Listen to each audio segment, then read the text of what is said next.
Convido os irmãos a acompanharem a leitura da Palavra de Deus no livro de Lucas, o Evangelho de Lucas, capítulo 1, dos versos 5 a 25. Evangelho de Lucas, capítulo 1, dos versos 5 a 25.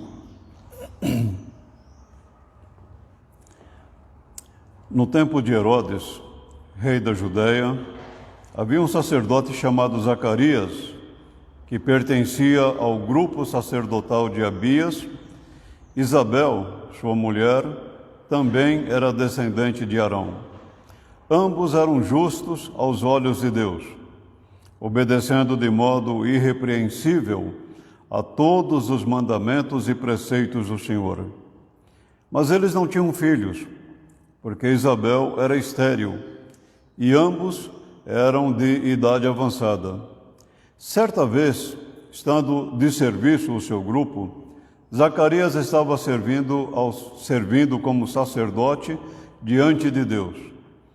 Ele foi escolhido por sorteio, de acordo com o costume do sacerdócio, para entrar no santuário do Senhor e oferecer incenso.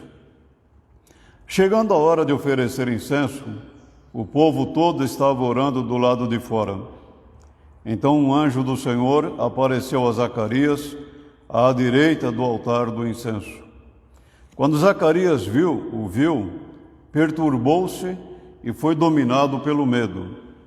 Mas o anjo lhe disse: "Não tenha medo, Zacarias. Sua oração foi ouvida. Isabel, sua mulher, dará a você um filho, e você lhe dará o nome de João. Ele será motivo de prazer e de alegria para você, e muitos se alegrarão por causa do nascimento dele, pois será grande aos olhos do Senhor. Ele nunca tomará vinho, nem bebida fermentada, e será cheio do Espírito Santo desde antes do seu nascimento. Fará retornar muitos dentre o povo de Israel ao Senhor, o seu Deus, e irá adiante do Senhor no espírito e no poder de Elias, para fazer voltar o coração dos pais a seus filhos e os desobedientes à sabedoria dos justos, para deixar um povo preparado para o Senhor." Zacarias perguntou ao anjo: "Como posso ter certeza disso? Sou velho e minha mulher é de idade avançada." O anjo respondeu: "Sou Gabriel, o que está sempre na presença de Deus. Fui enviado para transmitir a você estas boas novas. Agora você ficará mudo, não poderá falar até o dia em que isso acontecer, porque não acreditou em minhas palavras, que se cumprirão no tempo oportuno." Enquanto isso, o povo esperava por Zacarias, estranhando a sua demora no santuário. Quando saiu, não conseguia falar nada. O povo percebeu então que ele tivera uma visão no santuário. Zacarias fazia sinais para eles, mas permanecia mudo. Quando se completou o seu serviço, o período do seu serviço, ele voltou para casa. Depois disso, Isabel, sua mulher, engravidou e durante 5 meses não saiu de casa. E ela dizia: "Isto é obra do Senhor. Agora ele olhou para mim favoravelmente para desfazer a minha humilhação perante o povo." Nós lemos 2 passagens. A primeira foi responsiva e depois uma leitura bíblica conjunta. O que as 2 passagens têm em comum e o que elas têm de diferente? O que elas têm em comum é que orar não é uma coisa exclusiva para o povo de Deus. Lá no Monte Carmelo, os profetas de Baal, de Azerá, oravam aos seus deuses. E o povo de Israel, na época do profeta Isaías, subia ao templo também para orar. Orar não é formalismo. Orar não é vã repetições de palavras. Mas o que esses textos têm de diferente de Elias no Monte Carmelo e de o povo subindo ao templo para orar? Há algumas diferenças, mas eu quero destacar apenas uma. Deus ouve a oração de um servo dele quando ela é feita de coração. Mas Deus não ouve a oração de pessoas que sobem ao templo formalmente e oram formalmente. E no profeta Isaías é até difícil, porque Deus diz assim ao povo: eu não ouço as orações de vocês, porque até as orações de vocês me são abomináveis. E o profeta Elias, depois que os profetas falsos apresentaram suas oferendas, suas ofertas, na tentativa de que Baal ou Azerá respondesse e não houve resposta, Elias então faz com que o povo ali preparasse novamente o holocausto. E eu gostaria só de lembrar como é que Elias ora nesse momento e ora nesse instante. E ele diz assim: ó Senhor, Deus de Abraão, de Isaque e de Israel, que hoje fique conhecido que Tu és Deus em Israel e que sou o Teu servo e que fiz todas estas coisas por ordem Tua. Responde-me, Senhor, responde-me, ó Senhor, responde-me para que este povo saiba que Tu és, ó Senhor, que Tu, ó Senhor, és Deus e que fazes o coração deles voltar para Ti. Então o fogo do Senhor caiu e queimou completamente o holocausto, a lenha, as pedras e o chão, e também secou totalmente a água na valeta. Quando o povo viu isso, todos caíram prostrados e gritaram: o Senhor é Deus, o Senhor é Deus. Precisava isso? Precisava. Elias ora ao único e verdadeiro Deus, mas ele ora confiando em Deus. O trecho que nós lemos agora de Lucas, ele é muito interessante porque tem muitas lições maravilhosas, mas eu quero perguntar assim aos irmãos: quando você ora, a quem é que realmente você está orando? Ao Deus de Abraão, de Isaque ou de Jacó, ou a um Deus que você criou? Um Deus que você acha que Ele pode socorrer você naqueles momentos difíceis, momentos em que normalmente as pessoas dizem assim: agora só Deus para resolver? Ou você ora mesmo ao Deus único e verdadeiro? Quando o povo lá no Monte Carmelo diz: só o Senhor é Deus, parece até uma confissão de fé, uma declaração de fé, mas na verdade é um atestado de constrangimento para o povo, porque o povo não precisava chegar àquele momento ali para reconhecer que Deus é Deus. Mas eu quero ainda dentro do trecho de Lucas levantar uma outra pergunta aos irmãos. Nós não sabemos de como Zacarias orava. Sabemos pelo que ele orava. Ele orava por um filho. Mas é interessante que ele não acreditava que Deus poderia responder à oração dele. Então, por que ele orava? Se ele achava que Deus não poderia responder à sua oração, por que ele orava a Deus então? E é interessante que a Bíblia o chama de um homem justo, um homem temente a Deus, um homem que andava no caminho do Senhor. E ele era um homem de oração porque ele estava orando a Deus e pedindo a Deus um filho. Mas ele não acreditava que Deus poderia atender a sua oração. Mas vamos pensar um pouco, será que é só Zacarias que fez isto? Você também não ora às vezes? Bom, eu vou orar: Senhor, se for da tua vontade, que o Senhor faça isso. Mas lá no fundo você pensa assim: é muito difícil Deus fazer isto. É muito difícil. Isso Deus não pode fazer. Você não está crendo, não é na sua oração, porque nós não precisamos crer na nossa oração. Nós não estamos crendo em Deus. nós não estamos firmados em Deus. Vamos pensar mais um pouquinho. Você nunca duvidou do poder de Deus na sua vida? Você nunca questionou realmente o poder de Deus? Uma das coisas que eu mais temo na minha vida pessoal são orações formalistas. Aquelas orações, bom, eu tenho que orar porque senão um raio cai na minha cabeça, senão eu vou cair na rua, senão alguma infelicidade me acontecerá. Então eu tenho que orar, eu oro. Eu temo muito por isto, porque não é assim que Deus nos ensina a orar. Então eu quero pensar nesta manhã, juntamente com os irmãos, a esse respeito. Orar é crer. O contexto dessa passagem que eu li é interessante porque fala do anúncio do nascimento de João Batista. E ele nasceu num momento muito difícil. Herodes, o Grande, que era o rei da Palestina na época, ele reinou de 37 a.C. até 4 a.C. Portanto, João Batista e Jesus nasceram durante o reinado deste homem.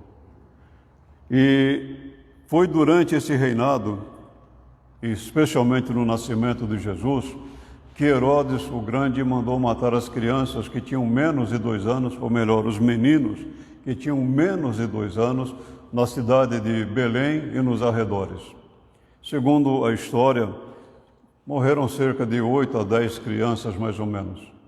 E Herodes mandou matar as crianças porque os magos foram até ele perguntando onde é que Jesus nasceu, o rei dos judeus. E ele ficou com medo disso, então mandou matar os meninos que tinham menos de 2 anos de idade. O que mostra que era um homem cruel. O que isto nos mostra também que a crueldade de pessoas hoje não é coisa da nossa época. Isso está no coração do homem, está no coração do ser humano. A maldade está presente no coração humano. Deixe só me ilustrar isto aqui. Você certamente recebeu mensagens no WhatsApp, no Facebook, em qualquer rede social, mentindo, tentando enganar você. E as pessoas não fazem isso por brincadeira, fazem isso por maldade. A maldade está presente no coração do homem, do ser humano, e isto mostra a realidade do pecado. Zacarias era o sacerdote, pouco antes do seu filho nascer e antes de Jesus nascer também. Oferecer sacrifícios, holocaustos, era um tremendo privilégio. E entrar no Santo dos Santos era um privilégio maior ainda, porque o sacerdote só faria isso uma vez na vida dele. Então Zacarias teve um privilégio maravilhoso e extraordinário na sua vida. Não foi por acaso que ele foi escolhido por sorteio, foi de acordo com a vontade de Deus. E foi ali que o anjo disse a Zacarias algumas palavras maravilhosas. Mas o anjo lhe disse: não tenha medo, Zacarias, sua oração foi ouvida. Isabel, sua mulher, lhe dará um filho e você lhe dará o nome de João. Veja que coisa interessante. O anjo Gabriel diz a Zacarias: apesar da tua incredulidade no poder de Deus, mas Deus é Deus e Deus tem propósitos que não são mudados, Ele ouviu a tua oração. E mais do que isto, Zacarias, ele será um menino. E mais do que isto ainda, ele será o precursor do Messias. Jesus e João eram primos. Provavelmente não se conheceram, não tiveram muito contato durante a vida de ambos. Cresceram em lugares diferentes. Mas é interessante que Deus, na sua sabedoria e na sua misericórdia, ouve a oração, mesmo de um homem temente a Deus, mas incrédulo no poder de Deus.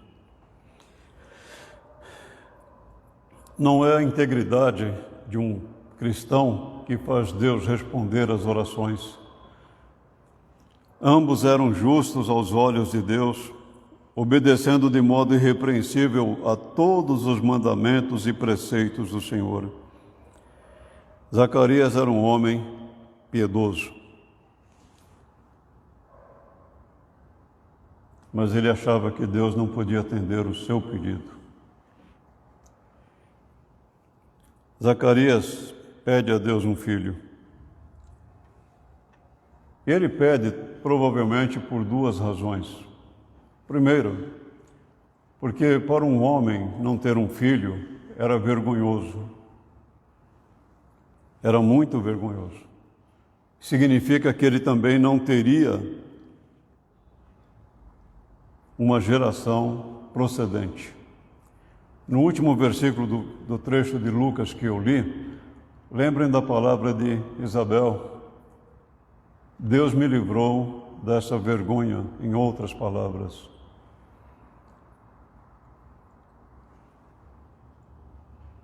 E também significa que não era uma pessoa abençoada por Deus, segundo o pensamento das pessoas da época. Mas uma coisa interessante na oração de Zacarias, que o anjo menciona, é que ele orava especificamente. Ele orava a Deus por um filho. Esta semana, conversando com a Maria, eu falei, nós estamos precisando definir algumas coisas, vamos definir X coisa. Aí nós conversamos e achamos melhor não definir X coisas, mas estabelecer isso aqui. E nós estamos orando por isso, ó Deus, especificamente.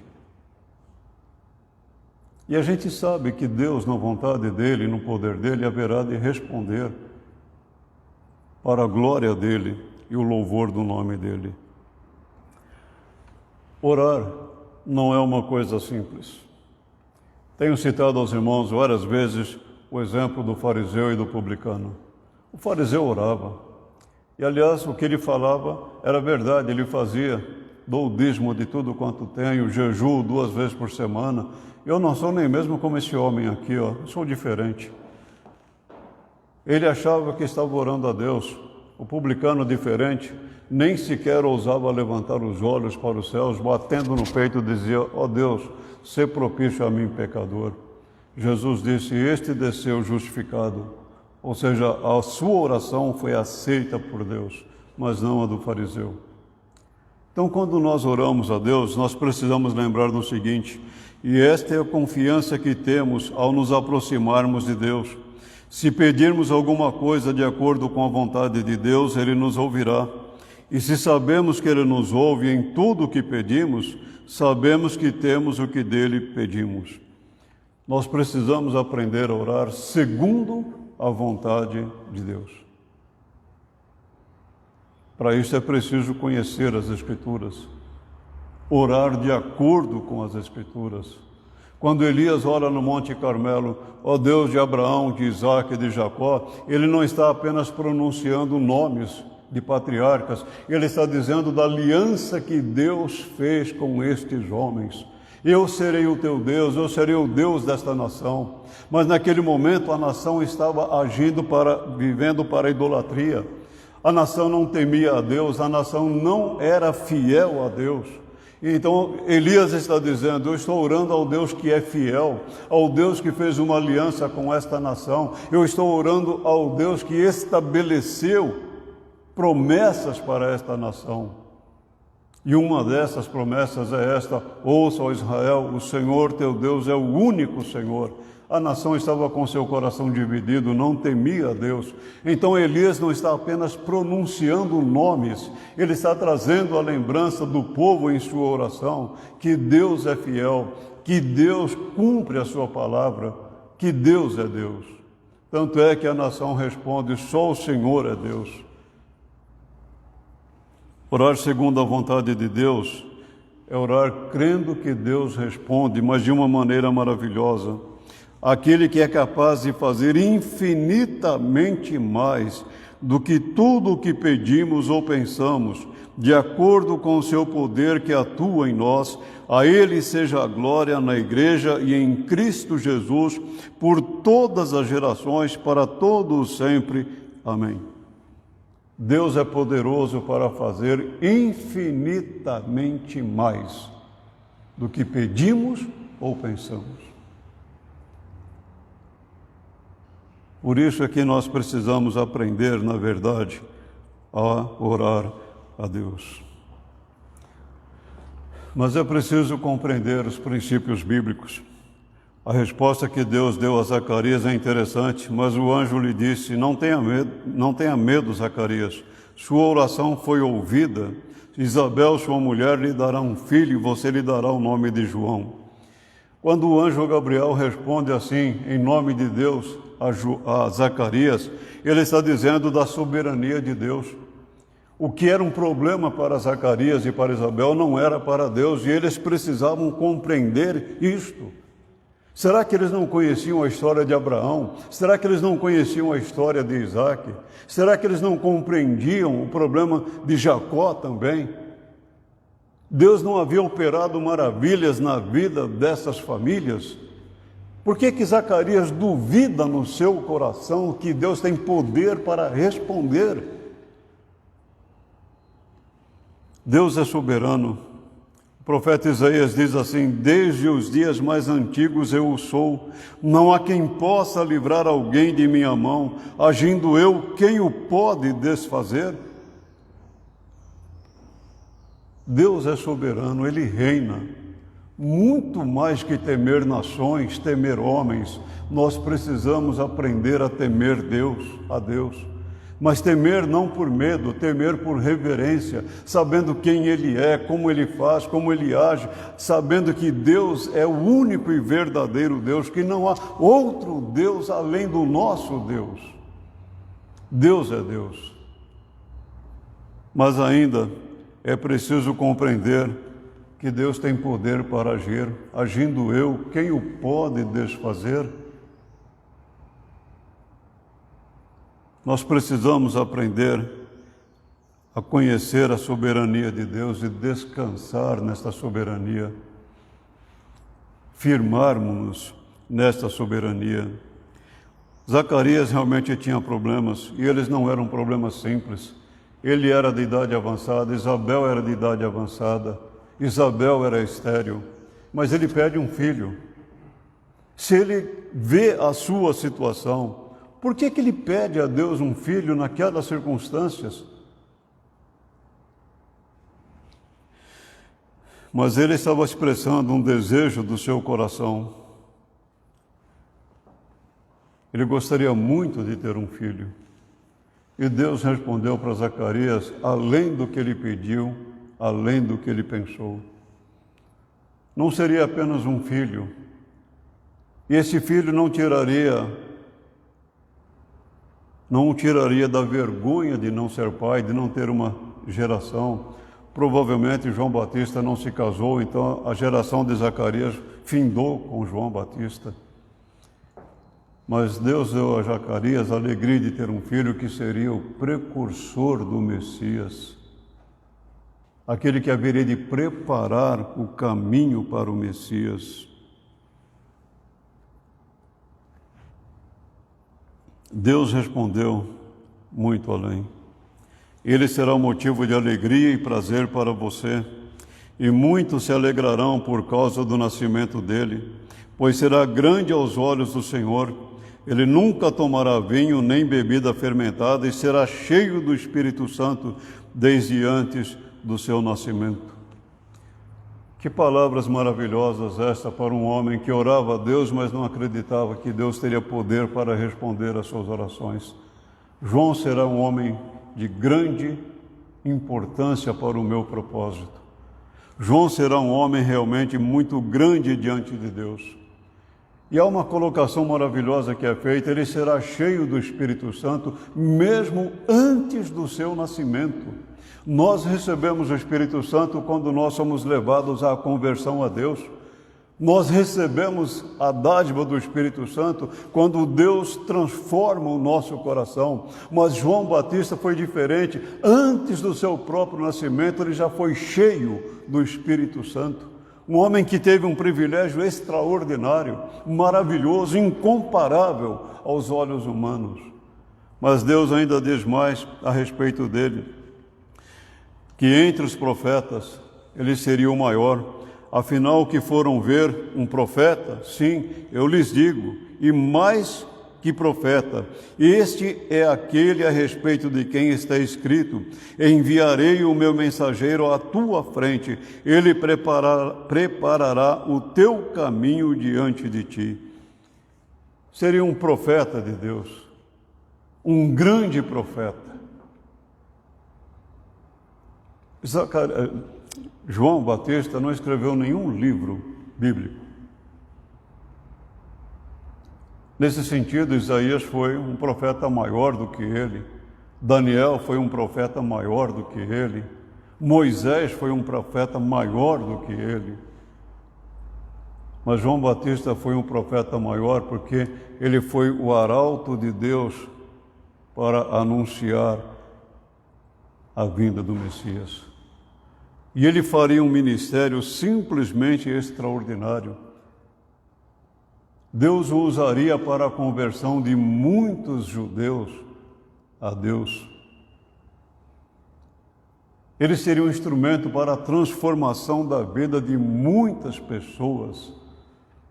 Mas é interessante o que Jesus disse. Eu lhes digo que entre os que nasceram de mulher, não há ninguém maior do que João. Todavia, o menor no reino de Deus é maior do que ele. Jesus, por um lado, diz assim em termos humanos, ele é o maior dos profetas, porque ele foi o arauto de Deus para anunciar a vinda do Messias. Mas sabe de uma coisa? No meu reino, ele é o menor de todos. Aos nossos olhos, João foi realmente um grande profeta. Mas Deus não está desprezando, Deus está dizendo que no meu reino ele é o menor de todos. Ele serviu, ele fez a minha vontade e realizou a minha vontade. Mas é interessante, na passagem que eu li de Lucas, que Deus castigou Zacarias. Esta semana, quando eu estava estudando essa passagem, lendo e relendo, eu levantei uma questão para mim mesmo. Mas se Deus estava abençoando Zacarias, atendendo ao seu pedido e dizendo que João seria muito mais do que apenas ele esperava, por que Deus então o castigou? Mas quando nós lemos o texto, nós percebemos.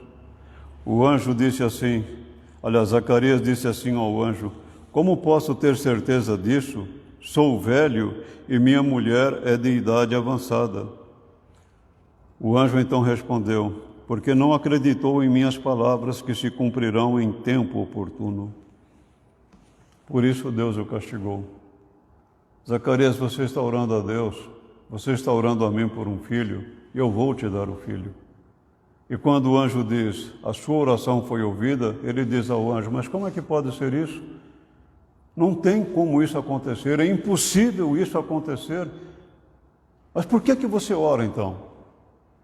Se você não crê que Deus tem poder para responder a uma oração sua, se você está orando segundo a vontade de Deus, mas você pensa no seu coração, você está orando a Deus, Senhor, que isto seja feito, mas lá no seu coração você está pensando assim, mas isto Deus não pode fazer, então por que você ora? Orar é crer. Orar é crer que Deus tem poder de responder segundo a vontade dEle, não segundo a nossa vontade, não segundo o nosso querer. Ele responde segundo a vontade dEle. E aquele princípio que Paulo nos ensina é maravilhoso. Deus tem poder para fazer infinitamente mais do que pedimos ou pensamos. O grande problema nosso na oração é que nós oramos, por exemplo, assim, Senhor, revitaliza a vida desta igreja, restaure os membros desta igreja, mas nós começamos a colocar obstáculos, fulano é assim, fulano é daquele jeito, aquele ali daquele outro jeito, e nós oramos, restaure a tua obra, faça a tua obra, mas nós não cremos. Nós estamos pecando contra Deus. Nós estamos dizendo a Deus, eu estou orando, mas eu sei que o Senhor não pode fazer isso, é impossível para o Senhor isso. A sua oração não é a mesma de Zacarias. Você não está pedindo a Deus um filho, mas você está pedindo a Deus alguma coisa e dizendo, eu vou orar, mas eu sei que Deus não pode responder.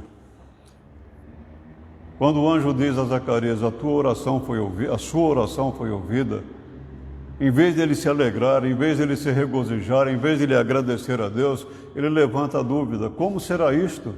Como será isto?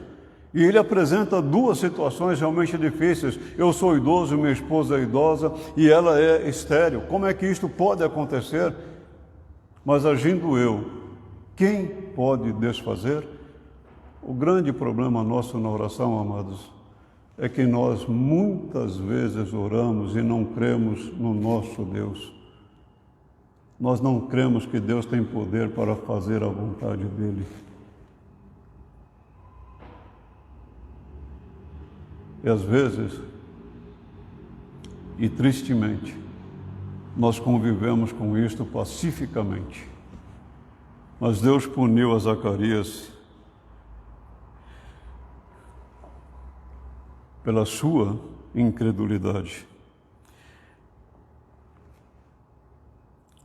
A dúvida em nosso coração é terrível. Num outro contexto, Jesus disse assim, eu lhes asseguro que se vocês tiverem fé e não duvidarem, poderão fazer não somente o que foi feito à figueira, mas também dizer a este monte, levante-se e atire-se no mar, e assim será feito. E tudo o que pedirdes em oração, se crerem, vocês receberão. Não tente a Deus. Não olhe para um monte e fale assim, monte, saia daí e vá para o mar. Não faça isso, isso é tentar a Deus. O que Jesus está dizendo é o seguinte, se você ora com dúvida no seu coração, é melhor não orar. Se você ora a Deus, mas você mesmo coloca obstáculos, não ore a Deus, porque você não está confiando em Deus. Porque Deus, Ele tem poder para fazer a vontade dEle. Eu acho interessante o que Jesus disse, tudo o que pedirdes em oração, se crerem, vocês receberão. Esse se quebra. Ele não está dizendo que vamos receber tudo o que pedimos, mas se nós orarmos sem duvidar, mas crer que Deus tem poder, vamos receber. Porque aquele que ora com fé, não ora de acordo com os seus propósitos, ora segundo a vontade de Deus. Ora em conformidade com a vontade do Senhor Deus. E Deus tem poder de responder às nossas orações, sem dúvida nenhuma. Orar é crer. Mas nós precisamos aprender isto. Deus disse a Zacarias, agora você ficará mudo, não poderá falar até o dia em que isso acontecer, porque não acreditou em mim as palavras que se cumprirão no tempo oportuno. Já disse aos irmãos várias vezes, eu não gosto de ficar imaginando as situações, mas essa aqui é uma situação interessante. Imagina Zacarias ali, privilegiado, porque ele tem a oportunidade de entrar no Santo dos Santos, ele tem uma visão maravilhosa, o anjo Gabriel vem e fala para ele, Zacarias, a tua oração foi ouvida. Ele duvida, ele não crê que Deus teria poder, e Deus o pune, e fala assim, agora você vai ficar mudo, por um tempo, até o nascimento do seu filho, você ficará mudo. Imagina aquele homem cheio de alegria, cheio de regozijo, querendo falar às pessoas e não pode falar. Querendo dizer às pessoas, olha, Deus ouviu a minha oração, mas ele não pode falar. Deus prendeu a sua língua e foi Deus quem fez isto.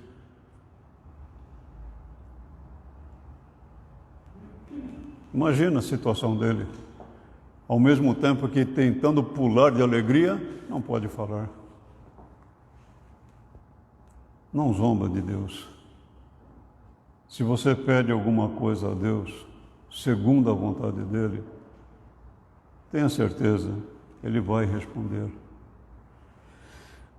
Orar é crer. Deus disse àquele povo lá no templo na época de Isaías: vocês sobem ao templo, meu templo está sempre cheio. Mas sabe, até as orações que vocês fazem me são abomináveis. Eu repudio as orações de vocês. São formalistas. Oram por orar. Será que Deus não está dizendo isso a nós hoje também? Vocês oram, mas eu não aceito a oração de vocês. Será que Ele não está dizendo isto para nós hoje também?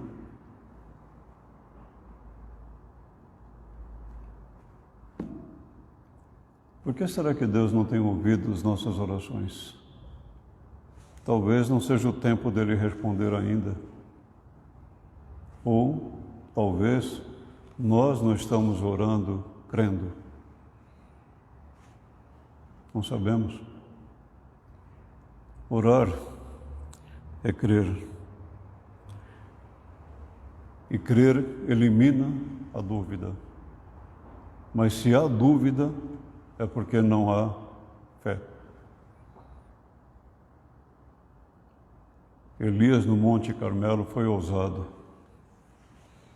Ele enfrentou 850 profetas falsos e uma nação idólatra. Sozinho no Monte Carmelo. Mas ele estava com Deus e Deus estava com ele. Ele ora depois de os profetas falsos apresentarem suas oferendas a Baal, a Azerá. Não podiam fazer mais nada agora. Elias ora: Senhor, que hoje fique conhecido que só Tu és Deus e que não há outro Deus. E Deus recebeu a oração de Elias e Deus atendeu a oração de Elias. Quando eu digo que ele foi ousado, é porque ele manifestou o seguinte: eu não tenho a menor dúvida que Deus é, que Deus existe. E eu estou orando a esse único e verdadeiro Deus.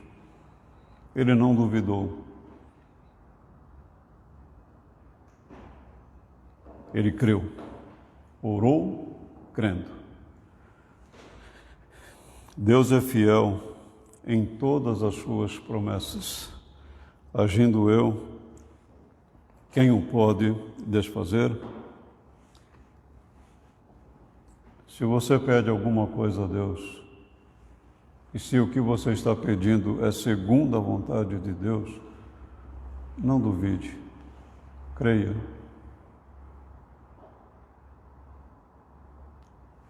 E não espere que Deus responda segundo o que você quer. Creia que Deus responderá segundo a vontade dEle. Ele tem poder para responder, dando a você além do que você pede. Não para mostrar que Ele é Deus, mas porque Ele é fiel. Mas não peça a Deus porque Ele prometeu responder dando infinitamente mais. Mas ore porque você crê nesse único e verdadeiro Deus.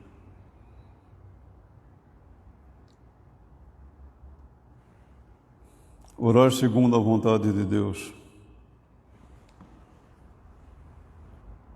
é descansar na soberania de Deus. É estar alicerçado nesta soberania tão maravilhosa, tão extraordinária. Orar é crer. Você, quando ora, está exercitando a sua fé em Deus?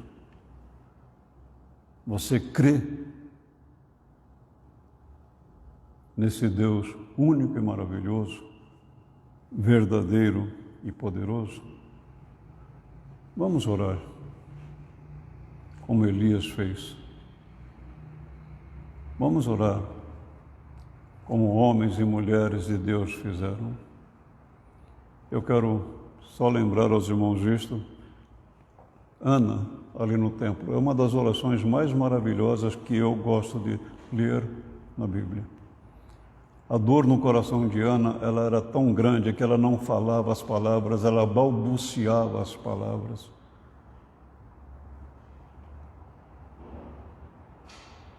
E Deus ouviu a oração de Ana. E Deus abençoou Ana com um filho. Orar é crer. Você crê quando você ora? Que o Senhor Deus assim nos abençoe. Amém.